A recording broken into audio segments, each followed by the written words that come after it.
Hello అండి. Welcome to Annapurna's kitchen. ఈరోజు మన రెసిపీ ఏంటంటే సింపుల్‌గా పులిహార ఎలా చేసుకోవాలో చూపించేస్తున్నానండి. శ్రావణ మాసం వచ్చేసింది కాబట్టి కొత్తగా పులిహార చేసేవాళ్ళు టేస్టీగా ఎలా చేసుకోవాలి, పూజలకి ఈజీగా ఎలా చేసేసుకోవాలో చూపించేస్తా వచ్చేసేయండి. దానికి కావాల్సినవి రైస్ అండి. మనం రెగ్యులర్‌గా వాడుకునే రైసే అనమాట. అన్నం వండుకునే రైస్ ఉంటాయి కదా! అవి ఒక గ్లాసున్నర తీసుకున్నాను. ఇంకా ఇందులోకి ఇంకేమేమి కావాలో చూపించేస్తా. ఉప్పు, చింతపండు. ఈ గ్లాసున్నర రైస్‌కి చింతపండు ఇలా గుప్పెడుతో తీసుకుంటే ఇంత ఉండైతే సరిపోతుందనమాట.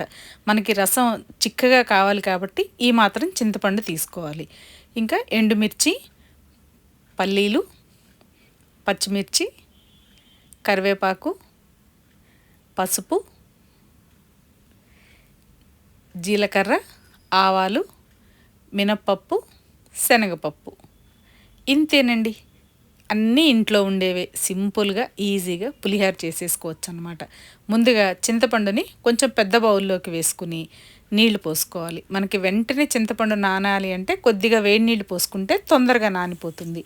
లేదు రైస్ ఉడికేలోపు మామూలు నీళ్లు పోసుకున్నా కూడా చింతపండు చక్కగా నానిపోతుందనమాట. చింతపండు నానబెట్టేసుకుని ఇప్పుడు రైస్ కూడా కడిగేసుకోవాలి. 2-3 సార్లు నీళ్లు పోసి రైస్ కడిగేసుకున్నాక నీళ్ళన్నీ చక్కగా వంపేసేసేయాలి. మనం గ్లాసున్నర బియ్యం తీసుకున్నాం కాబట్టి 3 గ్లాసులు నీళ్లు పడతాయన్నమాట. కుక్కర్లోకి రైస్ వేసేసుకుని 3 గ్లాసులు నీళ్లు పోసుకోవాలి. నేను ఈ గ్లాస్తో తీసుకున్నాను కాబట్టి కొలత ఆ గ్లాస్తో 3 గ్లాసులు నీళ్లు పోసాను అన్నమాట. ఇది నేను రెగ్యులర్గా రైస్ వాడే గ్లాస్ అన్నమాట. అందుకని దీంతో 1.5 గ్లాసు రైస్ వేసాను కాబట్టి 3 గ్లాసులు నీళ్లు పోసుకున్నాను. లేదు గ్లాసు కొలత కాదు చేతి కొలత అయితే గనక మనకి ఈ కణుపు దగ్గర దాకా నీళ్లు పెడితే పులిహారన్నం చక్కగా పొడి పొడిగా వచ్చేస్తుందన్నమాట. మనం రెగ్యులర్గా అన్నం ఎలా వండుకుంటామో అంతేనండి, సింపుల్గా అలా వండేసుకోవచ్చు. కుక్కర్ 3 విజిల్స్ వచ్చేసరికి మనకి చింతపండు కూడా చక్కగా నానిపోయింది. చింతపండుని ఇలా గుజ్జు తీసేసుకుని పిప్పంతా తీసేసి చిక్కటి గుజ్జు మాత్రమే ఉంచుకోవాలి. ఈ చింతపండుని చారులోకి వాడుకోవచ్చు అనమాట. చింతపండు పులుసు మాత్రం ఇంత చిక్కగా ఉండాలి. స్టీమ్ పోయింది కాబట్టి రైస్ తీసుకొచ్చేసి ప్లేట్లోకి వేసేసుకోవాలి. రైస్ మంచిగా చల్లారాలన్నమాట. అప్పుడు పొడి పొడిగా వచ్చేస్తుంది. చాలామంది ఈ రైస్లో ఆయిల్ వేయాలంటారు, కానీ కొత్తగా నేర్చుకునే వాళ్ళు ఈ రైస్లో ఆయిల్ వేసి పోపులో కూడా ఆయిల్ వేశారనుకోండి ఎక్కువైపోతుంది. ఇట్లా వెడల్పుగా ఉన్న గరిటతో ఇట్లా సెపరేట్ చేసామనుకోండి రైసు చక్కగా ఆరిపోతుంది, పొడి పొడిగా వచ్చేస్తుంది అనమాట. పచ్చిమిర్చి కూడా మధ్యలోకి కట్ చేసుకుని పెట్టుకోవాలి. పులిహోరలో పచ్చిమిర్చి ఇష్టమైన వాళ్ళు ఇలా కొన్ని ఎక్కువ తీసుకోవచ్చు అనమాట. రుచి చాలా బాగుంటుంది. కొంతమంది ఎండుమిర్చి ఇష్టపడతారు, కొంతమంది అయితే పచ్చిమిర్చి ఇష్టపడతారు. ఆయిల్ మాత్రం మనం నూనె వేసుకునే గరిటె ఉంది కదా, దాంతో 3.5 గరిటెలు వేసానండి. మనం తీసుకున్న రైస్కి ఆ మాత్రం సరిపోతుందన్నమాట. ఇందులోకి నూనె కొంచెం వేడెక్కాక పల్లీలు, శనగపప్పు, మినప్పప్పు, ఆవాలు, జీలకర్ర, ఎండుమిర్చి వేసేసుకోవాలి. పోపు చక్కగా దోరగా వేయించుకోవాలండి. ఎండుమిర్చి ఇష్టమైన వాళ్ళు ఇంకో 4 వేసుకోండి. మా ఇంట్లో అయితే ఎండుమిర్చి కన్నా పచ్చిమిర్చే ఎక్కువ తింటారు, అందుకని నేను పచ్చిమిర్చి ఎక్కువ వేస్తున్నాను అనమాట. ఇంగువ మాత్రం మరి కాస్త వేసుకోండి. పులిహార పోపులోకి రుచంతా కూడా ఇంగువతోనే వస్తుందన్నమాట. శనగపప్పు, పల్లీలు మంచిగా కలర్ వచ్చేలాగా వేయించుకోవాలి. పులిహోర తింటున్నప్పుడు పంటి కింద పడితే అద్దిరిపోతుందన్నమాట. పోపులోకి పసుపు, పచ్చిమిర్చి, కరివేపాకు వేసేసుకుని ఒక్క 2 నిమిషాలు ఫ్రై అవ్వనివ్వండి. ఈ ఆయిల్లో పచ్చిమిర్చి మంచిగా ఫ్రై అయ్యి తినేటప్పుడు అంత కారం అనిపించదన్నమాట. రుచి చాలా బాగుంటుంది.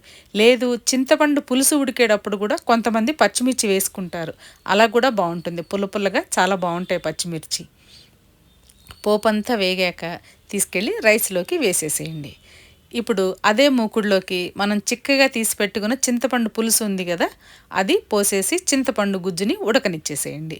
ఈలోపు పోపునంతా రైస్లో కలిసేలాగా చక్కగా కలిపేసుకోండి. ఇప్పుడు ఉప్పు కూడా వేసేసుకోండి. ఈ పోపు వేడిగా ఉన్నప్పుడే ఉప్పు వేసేసామంటే అన్నానికి ఈక్వల్గా కలుస్తుందన్నమాట. మనం ప్రసాదానికి చేస్తున్నాం కాబట్టి మధ్యలో టేస్ట్ చూడటానికి ఉండదు కాబట్టి ఉప్పు చూసి వేసుకోండి. ఇలా మొత్తం పోపు అంతా చక్కగా రైస్కి పట్టేలాగా అంతా కలిపేసుకోవాలి. ఈ వేసిన ఆయిలే మనకి అన్నం మొత్తానికి సరిపోతుందన్నమాట. ఈ ఆయిల్తోనే రైస్ అంతా పొడి పొడిగా వచ్చేస్తుంది, పులిహోర మంచి రుచి వస్తుంది.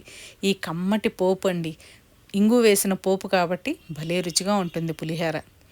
చింతపండు గుజ్జుని ఉడుకుతున్నప్పుడు మధ్య మధ్యలో ఇలా ఒక్కసారి కలుపుతూ ఇలా చిక్కగా దగ్గరికి వచ్చింది అన్నప్పుడు మనం చింతపండు పులుసుని రైస్లోకి వేసేసుకోవచ్చు అనమాట. చూసి వేసుకోండి. కొంతమంది పులుపు ఎక్కువ తింటారు, కొంతమంది తక్కువ తింటారు పులుపు.